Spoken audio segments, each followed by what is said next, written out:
Gareth Jenkinson here at Bitcoin 2025. I'm joined by Chris Pavlovski from Rumble, and we're going to be chatting about Rumble. It's an exciting year. You guys announced the Rumble wallet, which is in development, earmarked for Q3. Let's talk a little bit about why that's so important for streamers and content creators and giving them a decentralized alternative. Yeah, thanks for having me. So the Rumble wallet is slated to launch in Q3 in partnership with Tether. So we're building it with their dev teams and our dev teams together. I'll take us a little bit further back because the way we kind of moved into the Bitcoin world, it actually goes back to I think 2021, 2022, early 2022 is the Bitcoin conference, kind of where we are right now when YouTube shut off the lights on the main Bitcoin conference, and Rumble kind of came to save the day and was streaming the conference, and the only place to stream the conference. And still not sure why YouTube shut it off, but that seems like status quo for them. But that was like kind of our first move into the Bitcoin community. A lot of the creators started coming to Rumble after that, putting a lot of trust into Rumble after that. And it wasn't until the current administration won the election in November where we said it's time to go all in. We announced the Bitcoin treasury strategy. We approved up to $20 million in purchasing of Bitcoin right after Trump won the election in November. And now we currently hold 210 Bitcoin, one of the few public companies that are not, Bitcoin focused companies, but like a brand, a video platform, a cloud platform, and a public company on the NASDAQ that holds 210 Bitcoin. So that was kind of like how we stepped into it. And then, post-election, we really kind of got aggressive with it. And then late December, I think it was December, last couple of weeks of December, we announced the strategic investment by Tether, a $775 million investment by Tether. We closed that in February, and the first move we wanted to make was to launch the Rumble wallet, which is going to be, I believe, will be the very first big platform that's going to allow tipping, subscriptions, all in Bitcoin or USD Tether or XAUT through the Rumble wallet. So we're giving creators a new way to generate revenue all around the world, and a new way for the audience to tip and donate and help the creators that they love. So we'll be bringing that in Q3 of 2025, and it will be a joint venture with Tether. And I think it will be, as being that we have over 50 million monthly active users, mostly in the United States, I think it's going to be one of the very first major platforms to step in and take Bitcoin to the general masses that might not know much about Bitcoin at this point in time. Yeah. They know a lot about gold. One of the unique stats with Rumble is over the last couple of years, we sold over $800 million in gold to our audience. So they love gold. That's why we're going to add XAUT there, which is Tether Gold. Yeah. I think they're all for financial freedom. They're all for freedom of expression, free speech, and it just dovetails so well. So introducing the wallet, I think we can take the wallet very mainstream. Yeah. You're on stage today with Don Trump Jr., right? You guys are talking about a platform for free speech, and that's very much what Rumble is.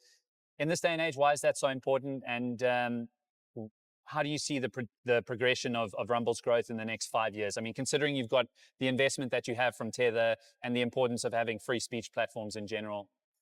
So the last 5 years were crazy. We watched the current president get deplatformed off of Facebook, Twitter, every platform out there.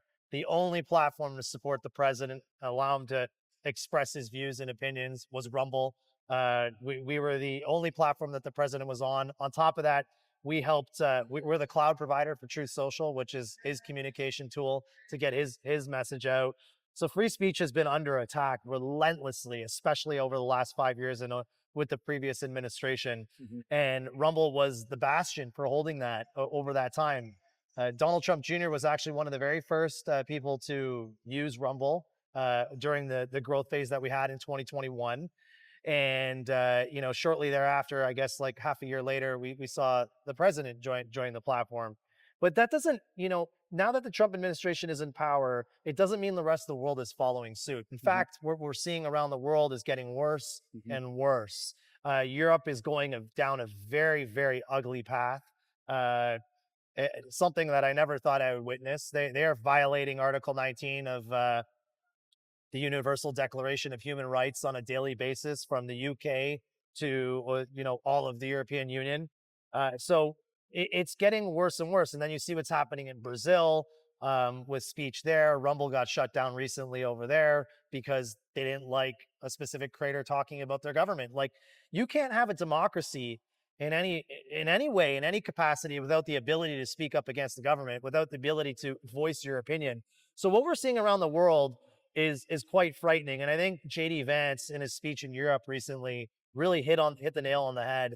This is a big problem because although the United States might be in a good place today, it can very quickly go in a bad place. And right now, we're with an administration that does believe in that, and that's very important. But that can change, and the rest of the world has no interest in upholding freedom of expression and free speech. So I think it's a very dark time around the world, and whether or not the Trump administration can spread the freedom of expression around the world remains to be seen. But at least in the United States, it's on solid ground.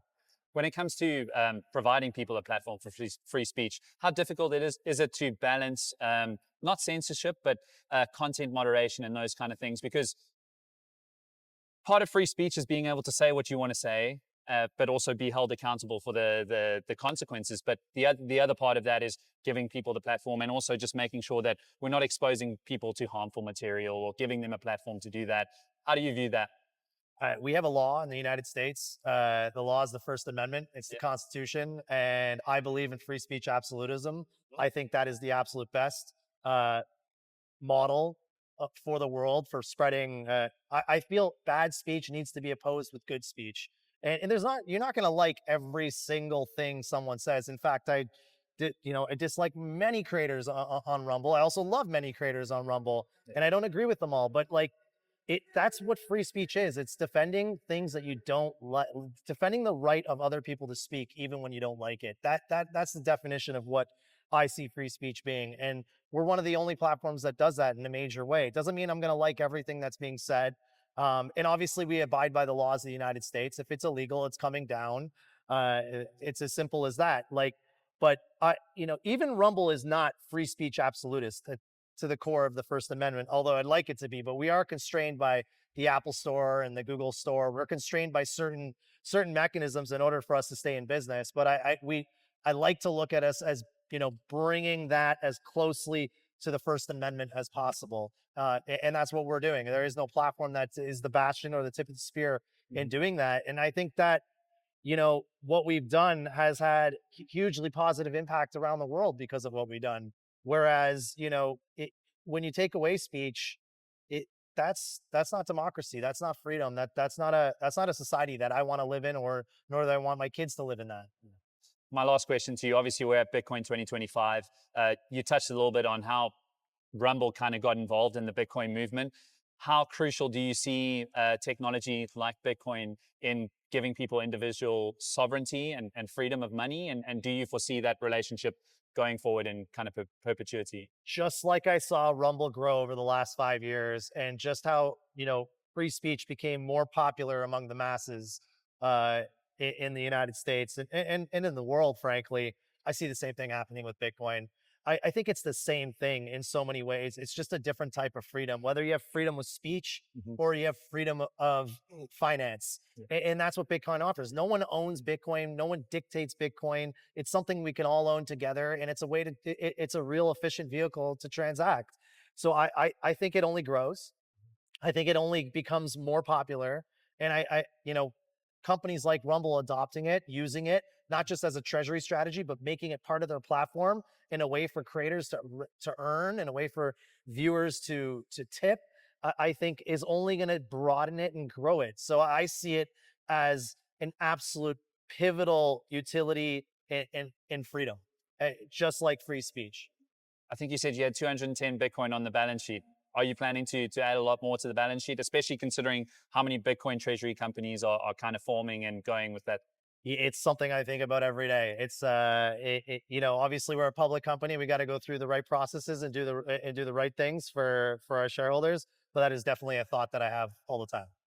Chris, thank you very much for your time, and we look forward to seeing the growth of Rumble and hopefully being a part of it in the future as well. Love it. Thank you very much. Thanks for Awesome. having me. Thank you.